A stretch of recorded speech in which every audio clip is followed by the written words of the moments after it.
रामैया डोसा की दुकान या समोसा की दुकान लगाकर बाजार में एक दूसरे के सामने कई साल से दुकान लगाकर चला रहे हैं। अब इन दोनों की एक दूसरे के साथ बिल्कुल नहीं जमती। रंगैया को हमेशा जलन होती थी कि रामैया उससे ज्यादा कमा रहा है। और इतना ही नहीं, हमेशा कोई ना कोई बात पे रामैया से लड़ते रहता है रंगैया। ऐसे उन दोनों के बीच में बहुत ज्यादा नफरत था।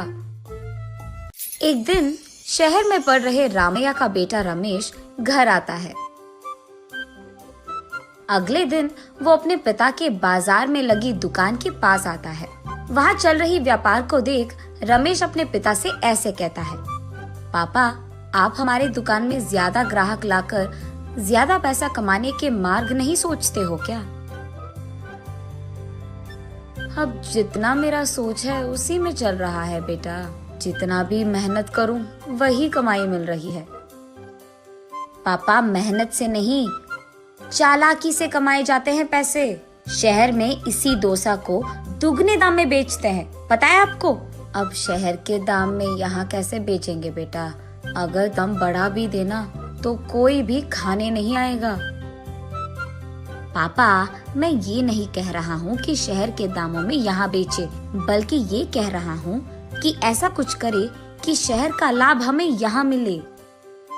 तुम्हारा इरादा मुझे समझ में नहीं आ रहा बेटा, थोड़ा समझा दो। आपको समझाना नहीं, करके दिखाऊंगा, ऐसे कहता है रमेश। रामैया देखते ही रहता है कि रमेश कह क्या रहा है। और इतने में रमेश उनके दुकान के बाहर एक बोर्ड डालता है। उस पे लिखता है कि हमारे दुकान में जो भी ये स्पेशल डोसा खाएगा उसको 10 साधारण डोसा फ्री में मिलेंगे, और जो भी डोसा आप खाओगे उसके भी पैसे नहीं देने पड़ेंगे। पर अगर स्पेशल डोसा खा नहीं पाए तो 10 डोसा का पैसे देना होगा, ऐसे लिख देता है। बोर्ड पे जो लिखा उसने वही बाजार में जोर से चिल्लाकर सबको सुनाता है। ये सुनकर बहुत लोग खुशी के मारे उनके दुकान पहुंच जाते हैं स्पेशल डोसा खाने। स्पेशल डोसा खाने के लिए मैं तैयार हूँ। नहीं नहीं, मैं तैयार हूँ। ऐसे सभी आपस में बहस करते हैं। तब रमेश उनके दुकान के बगल में एक बड़ा सा टेबल और चेयर लगाकर जो भी इस प्रतियोगिता में शामिल होना चाहते हैं उनको एक के बाद एक इस कुर्सी पे बैठना होगा, ऐसे कहता है। उसके बाद ठीक उस टेबल के जितना बड़ा डोसा वो बनाकर वहाँ लाता है और उस कुर्सी में बैठे आदमी के सामने पेश करता है। वहाँ मौजूद सारे लोग यही सोचते रहते हैं कि वो आदमी उस डोसा को खा पाएगा कि नहीं। आधा डोसा खाकर वो आदमी, मुझसे अब और नहीं होगा, ऐसे कहकर हार मानकर वो 10 डोसा के पैसे देकर वहाँ से चले जाता है। ऐसे ही एक के बाद एक स्पेशल डोसा खाने की कोशिश करके हार मानकर वहाँ से पैसे देकर चले जाते हैं। ये सब ठीक सामने से देख रहा रंगैया अपने आप में सोचने लगता है कि एक स्पेशल डोसा बनाने के लिए कितने पैसे लगते हैं। उसे पता था कि एक स्पेशल डोसा बनाने के लिए 3 डोसा लगते हैं, लेकिन बाकी 7 डोसा के पैसे तो लाभ में आ गए। तब उसे समझ आता है और कहता है, बाप रे, ये 3 डोसा बनाकर 7 डोसा का लाभ ले रहा है। बस रंगैया को जलन होती है। कुछ भी करके मुझे भी ऐसे ही पैसे कमाने होंगे, पर क्या करूँगा? ऐसे सोच सोच कर, हाँ, मैं भी उसकी तरह समोसा का कोई प्रतियोगिता लगा दूंगा, ऐसे सोचकर अगले दिन रंगैया उसके समोसा के दुकान के बाहर ये लिखता है कि जो भी आदमी 20 समोसा खा पाएगा उसको 10 और मुफ्त में मिल जाएंगे। पर अगर 20 समोसा नहीं खा पाए तो 10 समोसा के पैसे देने पड़ जाएंगे। और यही बात चिल्ला चिल्ला कर बाजार में सबको बताता है। ये सुनकर बहुत सारे लोग रंगैया के दुकान आते हैं प्रतियोगिता में शामिल होने।